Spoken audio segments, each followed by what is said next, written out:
De passage à Alger, nous sommes des Français, nous habitons Marseille. Bienvenue. Merci. Nous suivons la presse algérienne parce que nous sommes très attentifs à ce qui se passe dans votre immense et beau pays. Et donc avec Internet aujourd'hui, c'est très facile d'avoir au quotidien des informations, que ce soit Liberté, El Watan, essentiellement, mais aussi d'autres médias. C'est avec beaucoup d'humilité que je m'adresse à vous, parce que je ne comprends pas la langue arabe, mais au travers des quelques mots en français que vous avez, avec lesquels vous avez tissé votre intervention, j'ai en partie compris le sens de... simplement, je voudrais vous apporter le témoignage de ce qui se passe en France aujourd'hui. Tous les deux, avec ma compagne Florence, nous sommes des gilets jaunes. Et nous suivons depuis le mois de novembre ce qui se passe en France avec beaucoup d'attention. Aujourd'hui, ce qui se passe en France est extrêmement à la fois encourageant et dangereux. Les conditions d'une expérience autoritaire en France sont réunies. Il faut savoir que ce soit la police ou l'armée, 50% de ces gens qui travaillent dans l'armée et dans la police sont électeurs du Front National. Électeurs du Front National. Donc, si vous voulez, de grands problèmes se posent. Et en même temps, des choses se nouent actuellement en France, essentiellement au travers du mouvement des Gilets jaunes. C'est un mouvement qui est complètement inédit, qui peut être récupéré par personne, qui ne correspond pas à tout ce que nous avons connu. Moi, je suis un vieux militant. J'ai été longtemps au Parti communiste français, avant que ça devienne une boutique avec laquelle j'ai pris mes distances. Et une boutique dont le seul but est de se survivre, quoi, hein, malgré les heures très glorieuses de cette formation politique.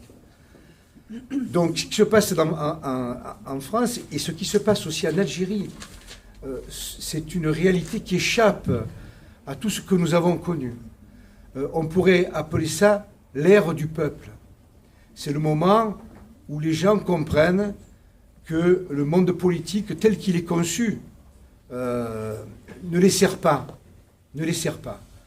Et ça pose un grand problème, c'est le problème de la démocratie, qui est posé dans tous les pays. Aujourd'hui, les peuples se constituent autour des réseaux essentiellement, c'est-à-dire ce qui constitue la santé, l'éducation, l'alimentation, les rencontres, etc. Et la plupart des peuples du monde se retrouvent au bord des façades maritimes, pour l'essentiel. Donc, moi, je n'ai pas... si vous voulez, ce qu'on ressent, nous, en France... Moi, je suis allé, je fais partie des couches moyennes en France. Hein. Je pourrais dire que je suis un privilégié. Et j'ai découvert dans mon propre pays que 9 millions de gens vivaient en dessous du seuil de pauvreté. Et que ces gens-là sont venus, au fond, au refus de la société à partir de questions simples, qui étaient celles de l'essence. On a augmenté le diesel et on leur a dit vous polluez, quoi. Vous polluez. Et ces gens-là n'ont pas d'autre moyen pour aller travailler que celui d'utiliser leur voiture. Et à partir de là, des questions se sont posées. C'est la question parce que les autoroutes ont été bloquées dans un premier temps. Et c'est pas anodin comme réaction. Hein. L'autoroute, c'est le lieu par lequel on transite, on circule. Et donc bloquer l'autoroute, c'est bloquer